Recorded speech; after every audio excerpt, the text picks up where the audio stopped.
Hey YouTubers, and welcome back to another Dragon Ball Super discussion video. And you guys know I wouldn't be here with anyone other than MJ from MJxTV. MJ, why don't you say hello to everyone listening?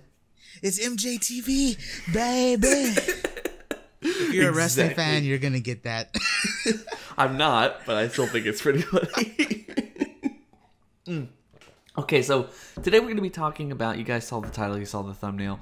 We're going to be talking about bottleneck episodes or bottle episodes. This is something that, if you don't necessarily know what this is, it is a TV trope or something. It's usually done for most shows just to keep the episode at bay. It's really kind of cheap. It usually focuses on secondary characters, and it doesn't necessarily serve to move the plot forward. It's basically filler for the most part. And if we want to take that same concept into anime and Dragon Ball Super in particular, we're beginning to get a lot of those recently, right? I mean, some of them, I mean, the Kale and the Caulifla stuff, some of them was set up to, I guess, shed Universe 11, who they've been kind of promoting as the big bad universe team we need to look out for, even though right now it's only Jiren, Topo, and Dispo. But we did need to see most of those people get out. Nobody else on that team was even worth mentioning anyway. And then we also had the last episode, although in this context, I really don't think we take these episodes and say, oh, they're cheap. Because that is part of the trope, is like these are usually cheaper episodes to produce. These last couple episodes haven't been cheap. For any real reason. The whole last episode 105 with Roshi, was amazing. And when we're recording this, we haven't seen episode 106 yet, but episode 105 was amazing. But they did particularly focus on secondary characters who haven't had the spotlight in any real shape or form forever or for a really long time. So first of all, what are your thoughts on these episodes, how they're structuring the Tournament of Power, and do you think this is actually good or bad for the series as a whole? It's funny because when you think about it, one of the more, I guess, favored episodes as far as structure goes was probably 100 and 105. And if you remember, most of those episodes were focused on just one story, you know, like one particular portion of the story. Obviously, 100 being Kale from the beginning to the end, and then episode 105 being Roshi to beginning to the end. Now, I do think the Roshi episode had better writing though than episode 100. I don't know how the writing is done. I know there's more than just one writer for Super, obviously. I just don't know how it's all put together, but I think it seems that having one singular episode focus on one singular character or one singular story is probably overall better than having to skip back and forth between episodes, between scenes and different characters, and also doing where like one half is about one portion of the story and the other half is about something else. I think it's probably better that it's all focused on one character because it's probably a bit more consistent. Episode 105, in my opinion, had really good writing. Off of the top, it was mentioned that throughout this whole tournament, Roshi's been watching every fighter. And if you remember, that's kind of cool because if you remember, he was in that huddle, you know, them just watching the other fights go on as they were in that huddle together. And then, of course, when they got separated, he's been walking along the tournament. So I thought that was some real consistency there, whereas that he just hasn't been goofing off, you know, him being in that huddle and then him walking around the tournament platform. Actually, he was paying attention to fights and these other characters. I thought that was really cool. Then they brought up how that girl tried to seduce him, but it didn't work because he suppressed those feelings. Another consistency thing, you know, that was during the recruitment arc where he trained to suppress that feeling. That was good. Then you skip to him mentioning that guys like Vegeta, Goku, and them, yeah, they're a hell of a lot more powerful than I am, but when facing people like you who use these cheap tactics and cheap tricks, they're gonna fall under it. An example, and this isn't the new in Super, this is an overall example. If you remember Vegeta, even though Vegeta's a fighting genius, he just fights way too straightforward, and he got, you know, he was not ready for someone like Boo. You know what I mean? Same with Krillin, martial arts genius, competed in all sorts of tournaments, but by the Namek arc, someone who's an adult who's trained under many martial arts masters, even he was overcome by Goto's cheap time tricks. You know what I mean?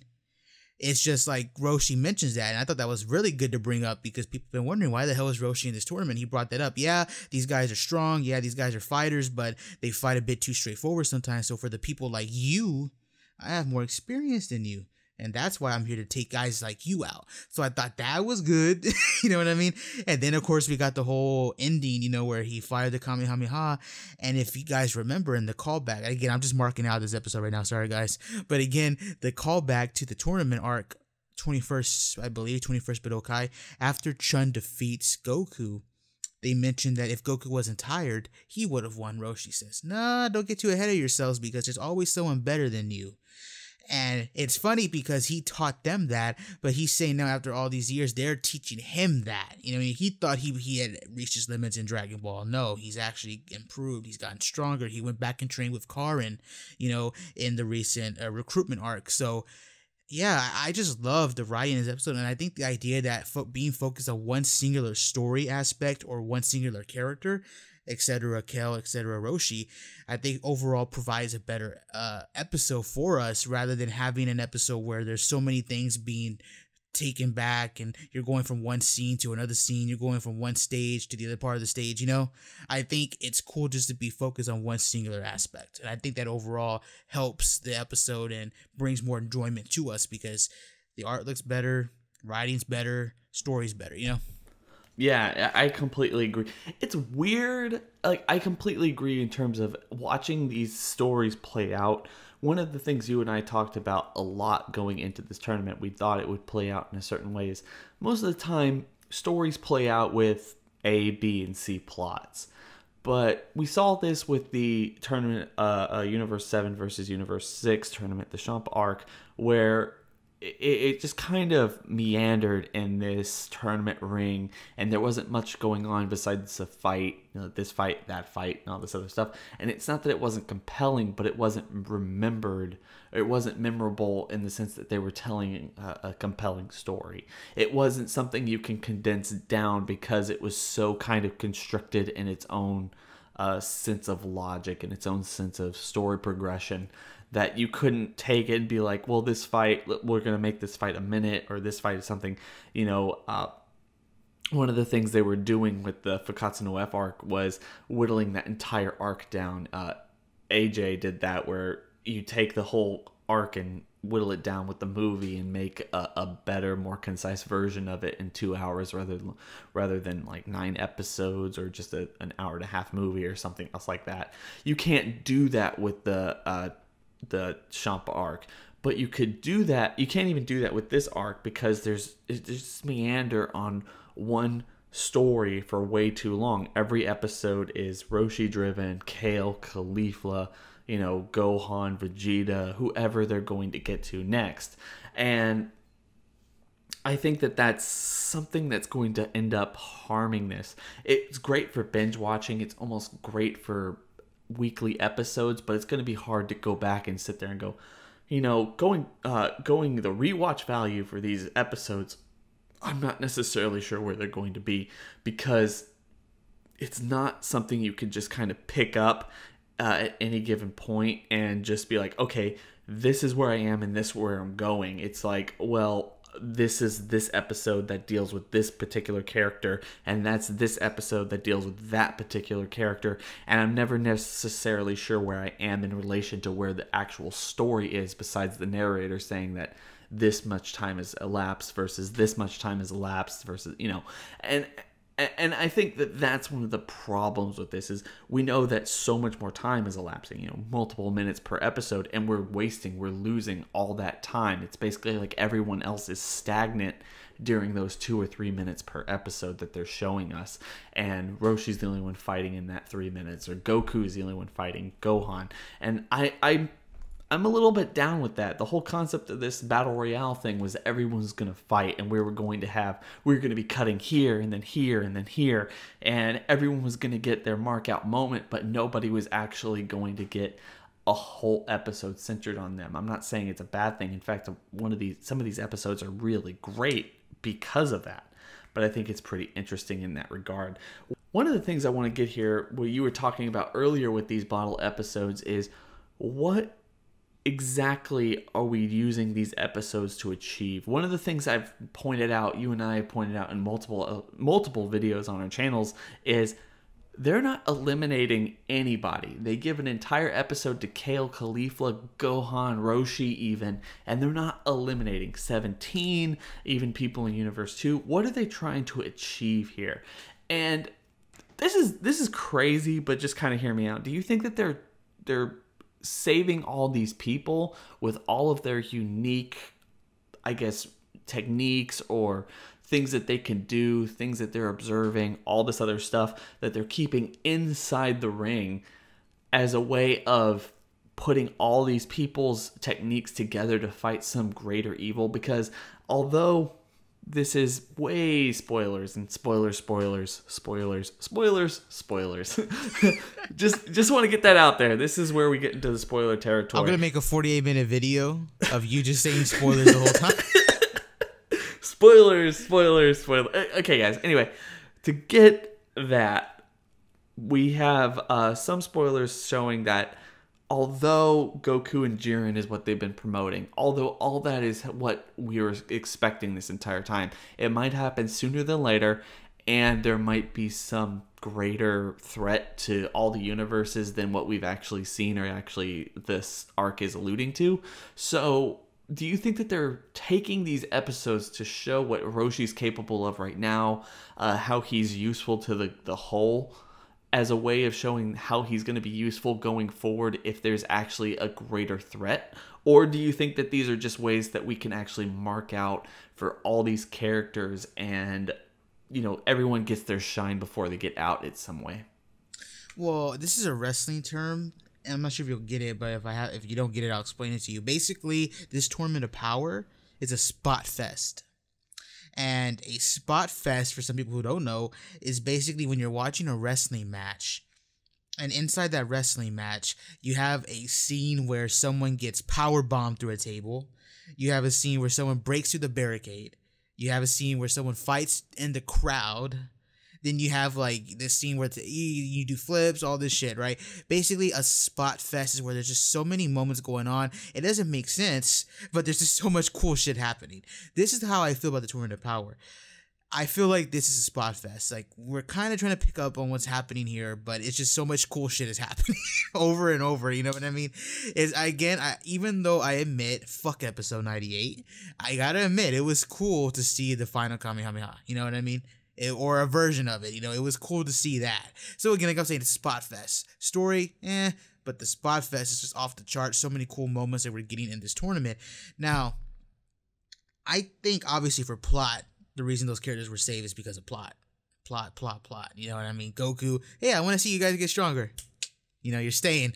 I'm not going to knock you out. I want to fight you when you're stronger. And then, you know, 17 of them, you know, like just taking their time, walking like they're Fonzie, you know, instead of speed blitzing, you know, Universe 2, you know what I mean? They're just taking their time, letting the Yardrat to teleport with them. So it's like plot is the real reason to why they're sticking on the tournament stage. But yeah, that theory's been thrown around a lot lately about the idea that there's something else coming. The tournament may be interrupted. There's a lot of theories on that, and the idea that that's what these fighters are being kept for is interesting. That would actually give merit to why they've been kept on the stage. It'll be like, oh, yeah, Goku, you did some good. Kel was useful in episode 140, but she wouldn't have been if you erased her or, you know, you eliminated her, right? So on and so forth. So it's like, yeah, it would give merit to why these fighters are being left on the stage, but as of right now, it just seems like plot. We don't know if that's really going to happen, if there's some major villain that has not been shown yet, or he is shown and he's just lurking. We just don't know yet. But the whole Roshi stuff, I'll get into what you're talking about with Roshi. It does seem like for particular characters, they're gonna give them just moments. You know what I mean?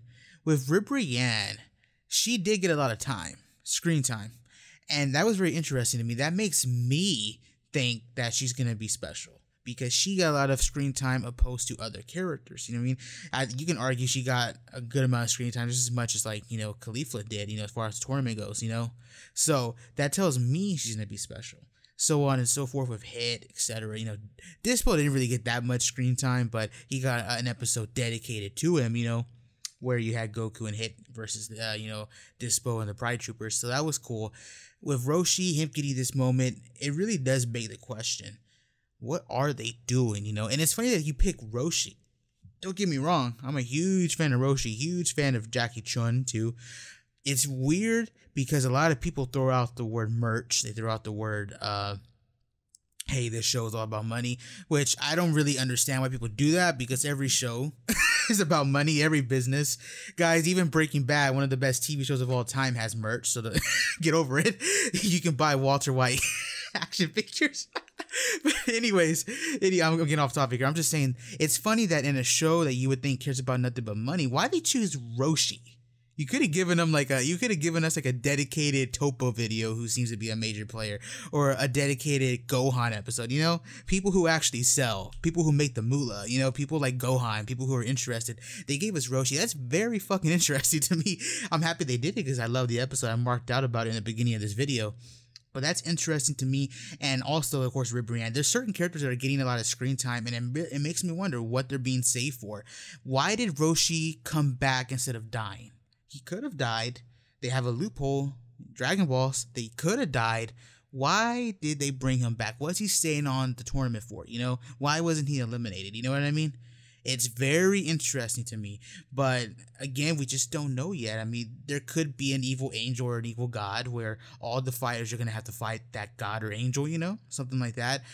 But as of right now, it's hard to tell. And to me, it's just screaming plot that's the reason why they're on the stage. But again, interesting to me. I actually want you guys' thoughts on that below. It's very cool that we're getting these moments with these certain characters, but what's going to be their purpose? Where is this leading to, like you were saying, It's I can't think of it any other way, dude.